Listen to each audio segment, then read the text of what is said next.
Few notes of follow-up here, Matt, would be number one, when you mentioned the physical nature of the game, absolutely. So in watching the game, the first thing I noticed was that they're out there playing football, and you rarely see that in the spring games. Even the teams that say, okay, we're going to hit, they kind of back off on that. And it was obviously nowhere close to the intensity of a regular season game, but my first inclination was, well, am I being fooled by the production quality of the mics on the field and hearing the pads pop? That might be partially the case, but there was no question. I've watched, I don't know how many spring games. I've watched everything that's been on television and DVR'd everything. That is the most physical spring game that I've seen, number one.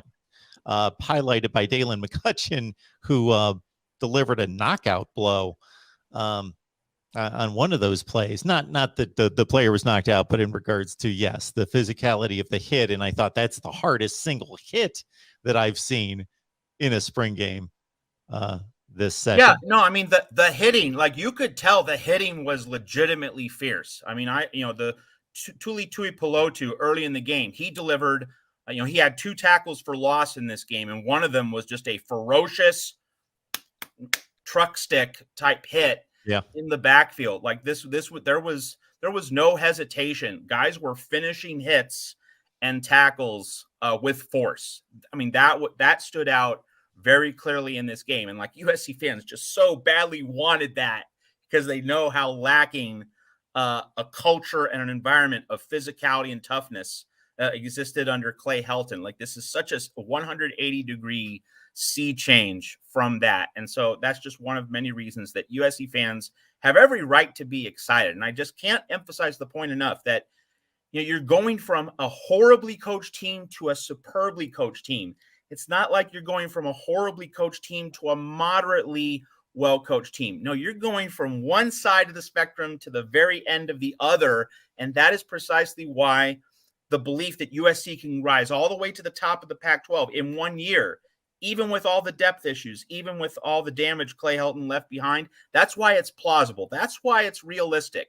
And I keep seeing forecasts that say USC is going to be 8-4. I am much more bullish on the Trojans than 8-4.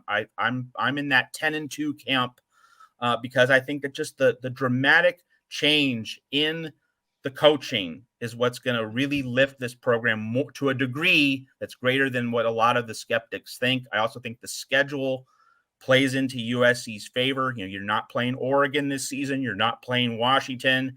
And, you don't have to go to Eugene. You don't have to go to Seattle and Husky Stadium. I mean, it's a path that's paved pretty smoothly. And really, I keep going back to, and I know we're kind of ranging all around here, but I just have to emphasize that if USC can get past that road trip to Corvallis and Oregon State in late September, I think that the road is set for this team to go 8-1 in the Pac-12, and that's going to be a very good season. Yeah, and back to the physicality on defense, just that, of course, the defense was awful last season, but the defense wasn't awful under Clay Helton for the large portion of his tenure. It was that the defense should have been better than it was. I would look at some USC defenses in that 2017-18 range and say, why isn't this defense elite? Because they had individual performers who were exceptional, and they just seemed to be operating as individuals. And yes, they played decent defense because they just had talent, and guys were just excelling on their own. But as a unit, not playing nearly as physical or cohesively as they should have been for that entire time. And then when they lacked the marquee talent that they had earlier here in 2021, we got to see the results, and they were horrendous.